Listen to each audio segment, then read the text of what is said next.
نماز میں خاموش نہ کرو. اس کا مطلب یہ ہے یہ گھرانہ وہ ہے کہ ایک نمبر. دیکھیے آج ایک دیکھیے گا میں رخ کو اگر موڑ دوں تو ہو سکتا ہے 2-4 نعرے ہیں اور لگ جائے, سبحان اللہ کی آواز اور آ جائے, لیکن موڑنا نہیں چاہتا. میں آپ کی بارگاہ میں ایک جملہ, آج اس زمانے میں کیا ہو رہا ہے بھائی. دیکھیے جب 5 مجلسیں ہوتی تھی تو بڑا اتحاد تھا, 50 مجلسیں ہو رہی ہیں اختلاف بڑھ رہا ہے. جبکہ سب جانتے ہیں کہ مجلس رحمت کا نام ہے, زحمت کا نام نہیں.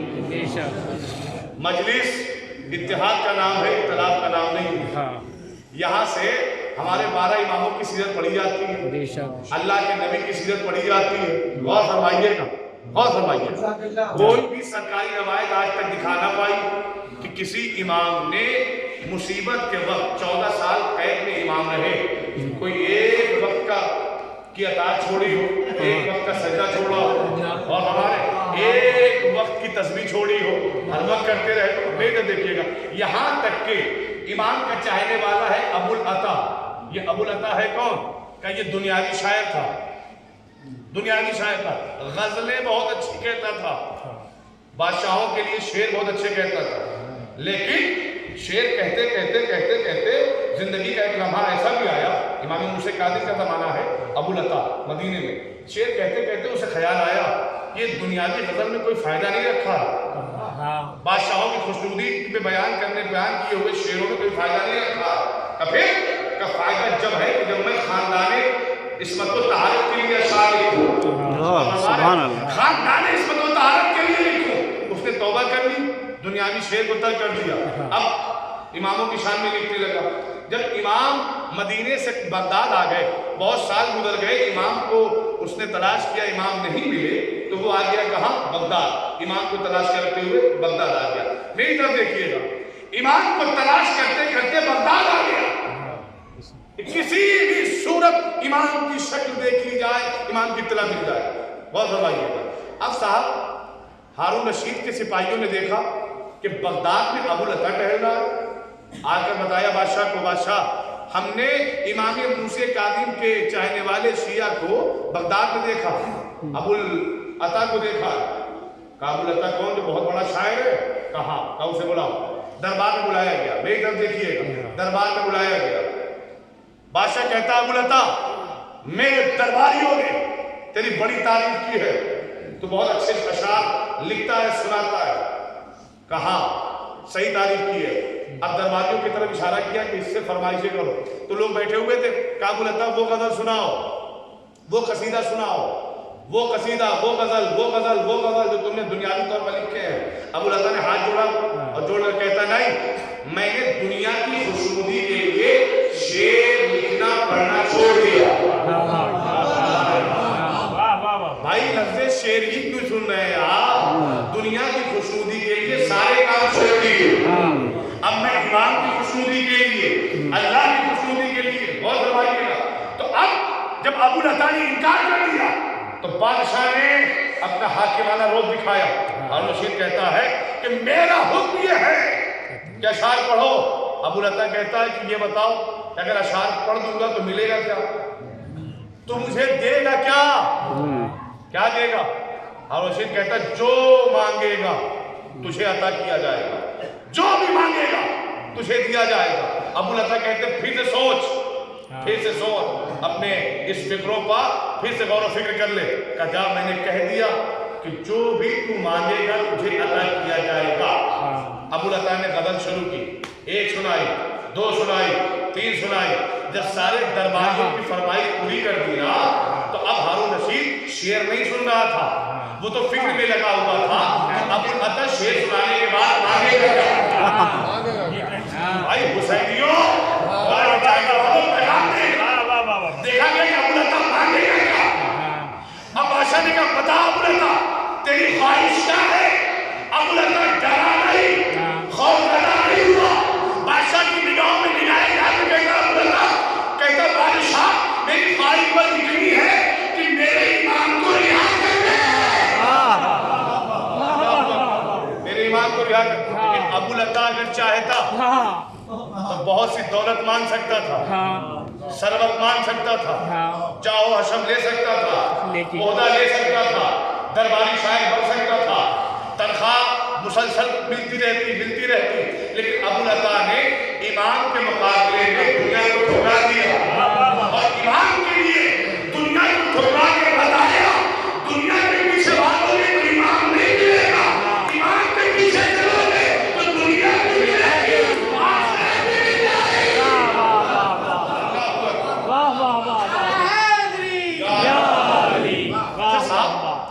ایک بات سمجھ میں نہیں آیا اب تک، ایک مسئلہ مجھے سمجھ میں نہیں آیا، آپ مجھے سمجھائیں۔ دیکھیں مازندران ایران میں ایک علاقہ ہے، مازندران،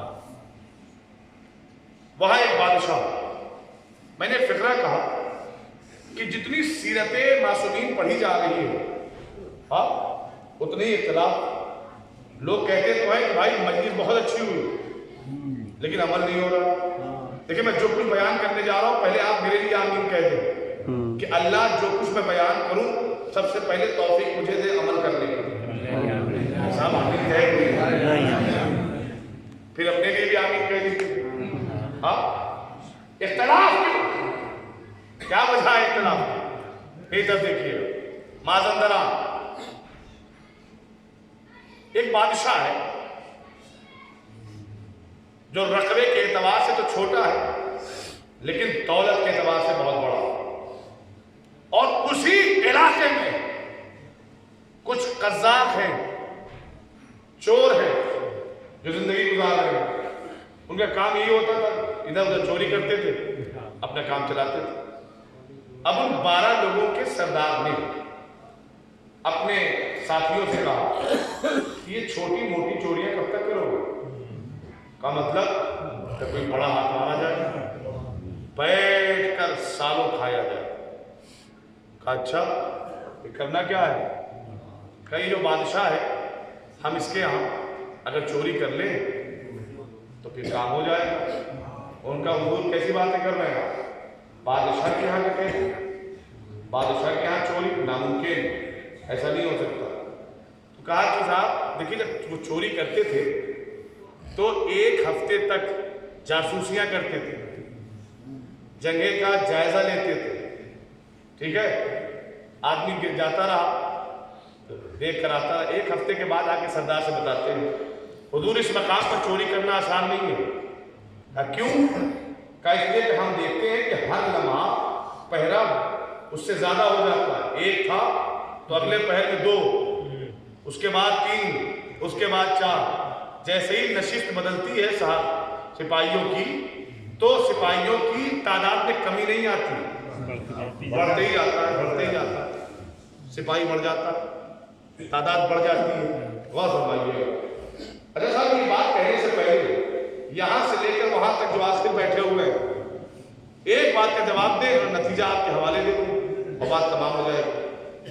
بھائی اتنے بڑے مجمع میں کوئی ایک آدمی ایسا دکھائیے جو اس سوال کا جواب نگیٹو طور پر دے، منفی طور پر دے۔ کوئی ایسا بیٹھا ہوا ہے آپ میں جو یہ کہے سوال کیا ہے؟ اتنی بچپن سے لے کر ضعیفی کے عالم تک ہم نے امام حسین، مولا علی، امام حسن، یہ جو بھی معصومین کی مجلسیں ہوتی ہیں، مجلسوں کے بعد ہمارے ہاں تبرک بانٹا جاتا ہے کہ نہیں بانٹا جاتا؟ دیکھیں ہمارے ہاں گروپ بھی بن چکے ہوئے ہیں، کچھ مرثیے کے وقت آ جاتے ہیں، کچھ مولانا کا بیٹھنے کا انتظار کرتے ہیں، اور کچھ نعرے حیدری کی آواز جب تک سن نہ لے نہیں آتے، پیک ٹائم پہ پہنچ جائے، کچھ مسائل میں آتے ہیں، اور کچھ ایسے بھی گئے گزرے ہیں جو تبرک کے وقت آتے ہیں۔ میرا سوال مرثیہ خوانی پر آنے والوں سے نہیں، مولانا کے بیٹھ جانے پر آنے والوں سے نہیں، مجلس پیٹ پر نعروں کے بعد آنے والوں سے نہیں، میرا سوال مسائل میں آ کر بیٹھ جانے والوں سے بھی نہیں، لیکن میرا سوال ان سے ہے کہ جو صرف تبرک کے وقت پہنچنے کا ارادہ رکھتے ہیں۔ سوال یہ ہے کہ آپ نے کیا ثابت کرنا چاہا کہ مجلس امام حسین سے تبرک کا نام ہے؟ کیا امام حسین اہل بیت علیہ السلام کی مجلس کا محسن صرف تبرک ہے یا نہیں؟ مجلس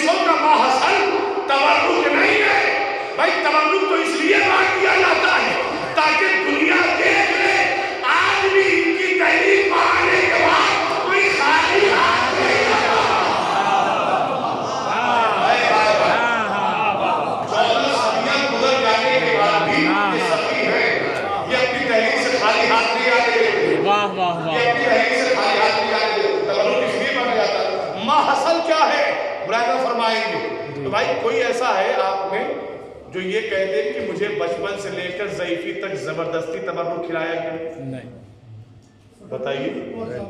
ہاں کوئی ایسا نہیں ہے نا؟ غور فرمائیے، کوئی ایسا نہیں ہے جو یہ کہے کہ میں نے اپنی مرضی سے نہیں کھایا، زبردستی کھلایا گیا۔ نہیں، ہر ایک انسان یہی بات تسلیم کرنے کو تیار ہے کہ ہم نے جب بھی کھایا ہے معصومین کا تبرک اپنی مرضی سے کھایا، زبردستی نہیں، ٹھیک ہے؟ انہوں کے ساتھ کوئی چارہ نظر نہیں آتا، سپاہی پر سپاہی، سپاہی پر سپاہی، سپاہی پر سپاہی۔ پھر کیا جائے کہ چوری کا ارادہ ملتوی کیا جائے، یہاں ہم نہیں کر سکتے چوری، تو سردار کہتا ہے کہ اگر ہم یہاں نہ کر پائے تو سالوں کا تجربہ کب کام آئے گا؟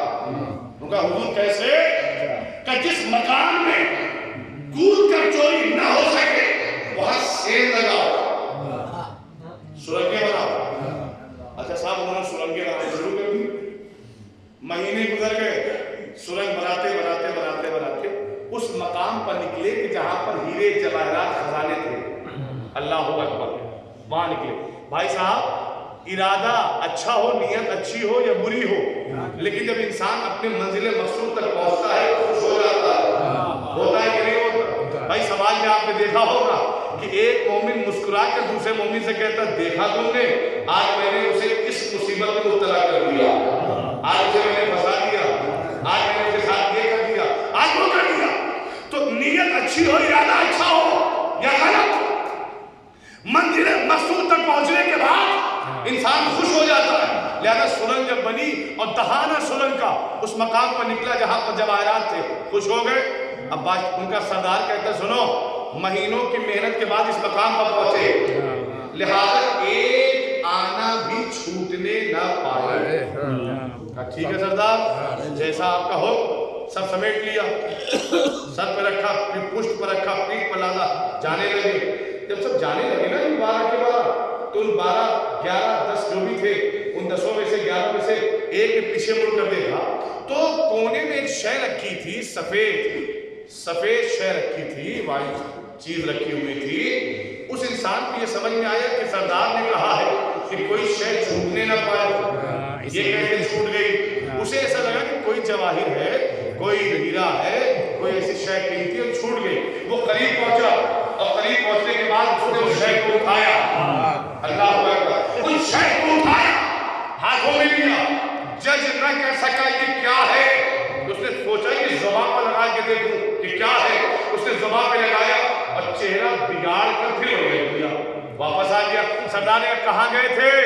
کہ حضور آپ کی بات پر عمل کرنے کے لیے پیچھے مڑا تو میں نے دیکھا کہ ایک گوشے میں ایک سفید چمکدار چیز دکھائی دے رہی ہے، میں نے سوچا شاید کوئی قیمتی شے جواہرات میں سے چھوٹ چکی ہو تو میں اسے اٹھا لوں۔ کہ میں اس کے قریب پہنچا تو میں فیصلہ نہ کر پایا کہ ہے کیا، کہ میں نے اسے اپنی زبان پہ لگایا تو حضور وہ ہیرا نہیں تھا، وہ نمک تھا۔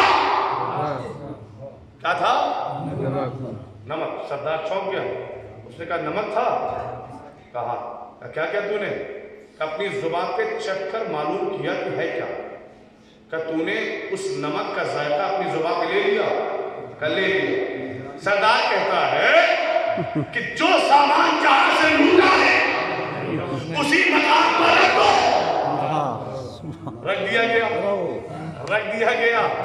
صبح ہوئی، بادشاہ نے اپنے خزانے دیکھے کہ بکھرا ضرور ہے لیکن غائب نہیں ہے، جگہ بدلی ہے لیکن غائب نہیں ہے۔